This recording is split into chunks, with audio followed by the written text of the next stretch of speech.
देखा था एक फ्रेंच आर्टिस्ट ने जिनका नाम था फ्रेडरिक सोरियो। उन्होंने ऐसी दुनिया की कल्पना की, सोचिए जरा, जहां राजा महाराजा नहीं बल्कि डेमोक्रेटिक और सोशल रिपब्लिक्स हों। मतलब जहां अलग अलग देश, अलग अलग नेशंस एक साथ शांति से रह रहे हों। और यही था, कह सकते हैं, नेशनलिज्म यानी राष्ट्रवाद का वो पहला बिल्कुल आदर्शवादी चेहरा। सोरियो की इस पेंटिंग में ना हर चीज का एक गहरा मतलब था। जैसे जो जुलूस है उसमें सबसे आगे चल रहे थे अमेरिका और स्विट्जरलैंड। क्यों? क्योंकि ये तब तक नेशन स्टेट्स बन चुके थे। और उनके ठीक पीछे फ्रांस और जर्मनी, जो अभी भी अपनी मंजिल ढूंढ रहे थे। और जरा नीचे देखिए, जमीन पर राजशाही के टूटे फूटे ताज और सिंहासन बिखरे पड़े हैं। मतलब साफ था, पुराने साम्राज्यों का वक्त अब गया। ये आने वाले कल की एक बहुत ही पावरफुल इमेज तो थी। यहाँ सबसे बड़ा सवाल खड़ा होता है ना, कि भाईचारे और आज़ादी का ये इतना खूबसूरत सपना आखिर उस राष्ट्रवाद में कैसे बदल गया, जिसमें हमें अक्सर लड़ाई, टकराव और बंटवारे की ही आवाज़ सुनाई देती है। चलिए इसी सवाल का जवाब ढूंढते हुए इस सफ़र पर आगे बढ़ते हैं। तो कहानी के पहले पड़ाव पर आते हैं। इन सब की जड़ें ना एक ऐसी घटना में हैं जिसने पूरे यूरोप को हिलाकर रख दिया था, और वो थी फ्रांसीसी क्रांति। देखिए, 1789 से पहले क्या होता था? वफादारी होती थी किसी राजा के लिए, किसी शासक या साम्राज्य के लिए, है ना? लेकिन फ्रांसीसी क्रांति ने इस पूरी सोच को जैसे सिर के बल खड़ा कर दिया। अचानक से पावर का सेंटर राजा नहीं रहा, बल्कि देश के लोग उसके सिटीजन्स बन गए। मतलब अब लोगों का समूह ही असल में राष्ट्र था। और सुनिए, ये सिर्फ हवाई बातें नहीं थीं। इसे हकीकत बनाने के लिए बाकायदा ठोस कदम उठाए गए। ला पात्री यानी पितृभूमि और ले सितवें यानी नागरिक, इन जैसे आइडियाज ने लोगों में एक अपनेपन का एहसास जगाया। राजा का झंडा हटाकर तिरंगा लाया गया, सबके लिए एक जैसे कानून बनाए गए, और तो और पेरिस में बोली जाने वाली फ्रेंच को पूरे देश की कॉमन भाषा बना दिया गया। ये सब एक बहुत ही सोची समझी कोशिश थी, एक ऐसी सामूहिक पहचान बनाने की जो पहले कभी थी ही नहीं। और फिर सीन में एंट्री होती है नेपोलियन की। जब उसकी फौजें पूरे यूरोप में आगे बढ़ रही थीं, तो वो अपने साथ सिर्फ बंदूकें और तोपें नहीं ले जा रही थीं। नहीं, वो अपने साथ ले जा रही थीं क्रांति के इन नए आइडियाज को। नेपोलियन की सबसे बड़ी देन में से एक था 1804 का सिविल कोड, जिसे नेपोलियनिक कोड भी कहते हैं। सोचिए जरा इसका असर। जन्म से मिलने वाले सारे प्रिविलेजेस खत्म, कानून के सामने सब बराबर, और प्रॉपर्टी का अधिकार सेफ। जिन जिन इलाकों पर फ्रांस का कब्जा हुआ, वहां इस कोड ने सदियों से चली आ रही सामंती व्यवस्था यानी फ्यूडल सिस्टम की जड़ें ही हिला के रख दी। लेकिन कहानी में एक ट्विस्ट था। शुरू में तो कई जगहों पर फ्रेंच आर्मी का स्वागत हुआ, ऐसे जैसे कोई लिबरेटर, कोई मुक्तिदाता आया हो।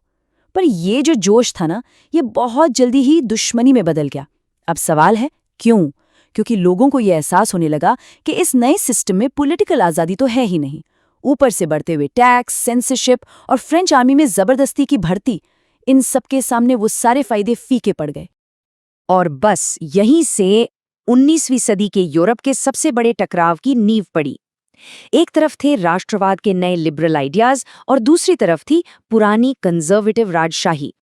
तो होता यह है कि 1815 में वाटरलू की लड़ाई में नेपोलियन हार जाता है।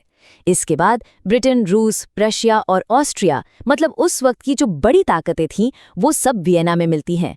और उनका मकसद क्या था? सीधा साधा, वक्त की सुई को पीछे घुमाना और उन सभी राजघरानों को वापस गद्दी पर बिठाना जिन्हें नेपोलियन ने उखाड़ फेंका था। तो ये असल में दो बिल्कुल अलग अलग दुनियाओं की लड़ाई थी। एक तरफ थे कंजर्वेटिव्स, जो राजशाही, चर्च और पुराने सिस्टम को जस का तस रखना चाहते थे, और दूसरी तरफ थे लिबरल नेशनलिस्ट्स, जो संविधान चाहते थे, पार्लियामेंट वाली सरकारें चाहते थे और व्यक्तिगत स्वतंत्रता पर आधारित राष्ट्र राज्यों का सपना देख रहे थे। अब जब कंजर्वेटिव ताकतों ने इतना दबाना शुरू किया, तो नेशनलिज्म का ये आइडिया, कह सकते हैं, अंडरग्राउंड हो गया, और इसे जिंदा रखा गया सीक्रेट सोसाइटीज में, गुप्त समाजों में। और इन क्रांतिकारियों में एक बड़ा नाम था इटली के ग्यूसेप मैज़ीनी का। उन्होंने यंग इटली और यंग यूरोप जैसे संगठन बनाए। मैज़ीनी का मानना था कि ईश्वर ने राष्ट्रों को ही इंसानियत की स्वाभाविक इकाइयां बनाया है। और मैज़ीनी कंजर्वेटिव सिस्टम के लिए कितना बड़ा खतरा बन गए थे, इसका अंदाजा ऑस्ट्रिया के चांसलर मेटरनिच के एक बयान से लगता है। उन्होंने मैज़ीनी के बारे में क्या कहा पता है?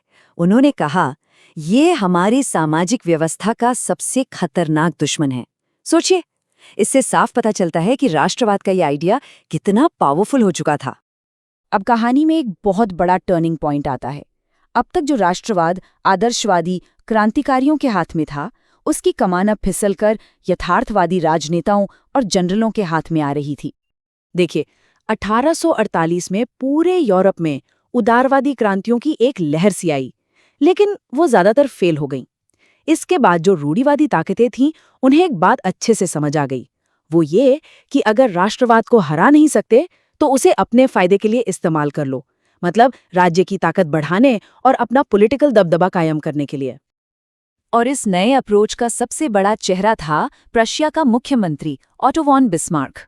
उसका साफ मानना था कि जर्मनी का एकीकरण, मतलब जर्मनी को एक करना, ये सब मीठी मीठी बातों और भाषणों से नहीं होने वाला। जैसा कि उसने खुद कहा था, ये होगा आयरन एंड ब्लड से, यानी लोहे और खून से। और बिस्मार्क ने बिल्कुल यही किया। सिर्फ 7 साल के अंदर प्रशिया ने 3 बड़ी जंगें लड़ीं। इन जंगों ने न सिर्फ प्रशिया की मिलिट्री पावर को साबित किया, बल्कि जर्मनी के अलग अलग राज्यों को एक झंडे के नीचे लाने का रास्ता भी एकदम साफ कर दिया। और इस पूरे प्रोसेस का क्लाइमैक्स आया जनवरी 1871 में। और जगह कौन सी चुनी गई? वर्साय का आलीशान शीश महल। हाँ, वही जगह जो कभी फ्रांसीसी शानो शौकत का प्रतीक हुआ करती थी। वहीं पर प्रशिया के राजा विल्हेम प्रथम को नए जर्मन साम्राज्य का सम्राट घोषित किया गया। यूरोप के दिल में एक नया, बहुत ही ताकतवर देश जन्म ले चुका था। अब जैसा जर्मनी में हुआ, कुछ वैसी ही कहानी इटली की भी थी। इटली का एकीकरण भी किसी आदर्शवादी सपने से नहीं हुआ, बल्कि ये भी असली राजनीति और फौजी ताकत का ही नतीजा था। इसमें एक तरफ सार्डिनिया पीडमॉन्ट के प्रधानमंत्री कैवूर की चतुर कूटनीति थी, जिसने बड़ी ताकतों को एक दूसरे के खिलाफ खेला, और दूसरी तरफ ग्यूसेप गैरिबाल्डी जैसे क्रांतिकारियों के जोशीले सैन्य अभियानों का भी बड़ा रोल था। लेकिन कहानी यहीं खत्म नहीं होती।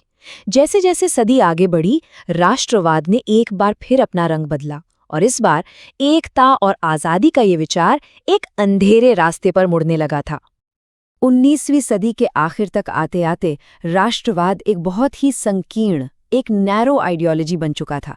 अब मकसद सिर्फ अपना एक देश बनाना नहीं रह गया था, बल्कि ये साबित करना था कि हमारा देश दूसरों से बेहतर है, सुपीरियर है। राष्ट्रवादी ग्रुप्स एक दूसरे को बर्दाश्त नहीं कर पा रहे थे और लड़ने के लिए हमेशा तैयार रहते थे।